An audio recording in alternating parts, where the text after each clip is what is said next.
And Weiner explores how the FBI, since its formation over a century ago, has dealt with terrorists, spies, and anyone else deemed subversive.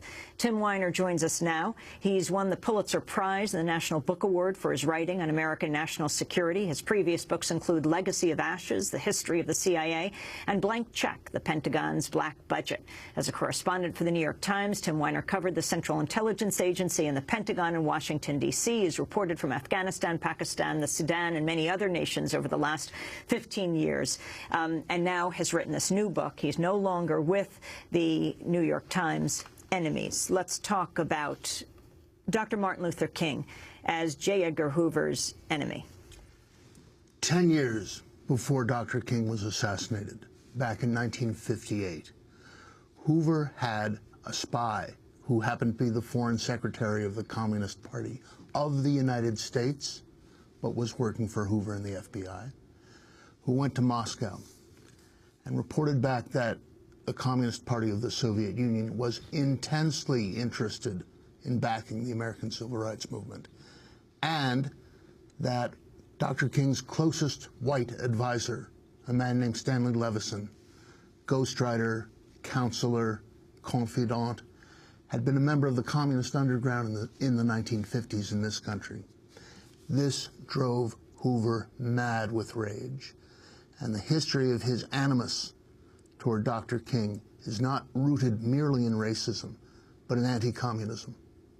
And talk about what he did. Talk about the level of surveillance that he subjected to Dr. King to. With the approval in writing of the Attorney General of the United States, Robert F. Kennedy, Hoover began bugging, wiretapping, and surveying Dr. King, putting bugs in his hotel rooms, his private home, the Southern Christian Leadership Council offices, and very quickly came up with sex tapes of Dr. King having intercourse with women who were not his wife. He spread this dirt around as furiously as he could in the weeks leading up to Dr. King's acceptance of the Nobel Peace Prize. No newspaper would touch it. It was too filthy. And talk about what he did to King himself in sending him the tapes. One of his most trusted lieutenants, a guy named Bill Sullivan, nicknamed Crazy Billy for a good reason, was head of FBI intelligence. He put together a composite of these tapes and a poison pen letter to Dr. King suggesting essentially that he commit suicide rather than be exposed. Sent it to his home. His wife opened it.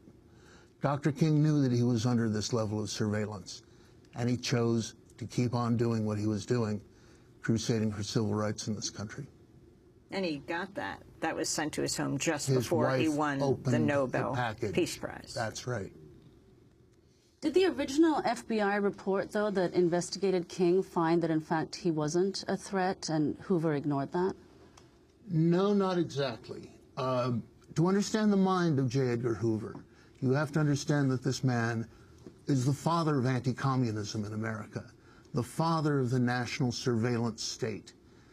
Every fingerprint that's on file, every camera that looks over your shoulder as you're walking down the street in New York or London, every time you go through an airport and they get your biometric data from your eyeballs, that is the world that J. Edgar Hoover invented.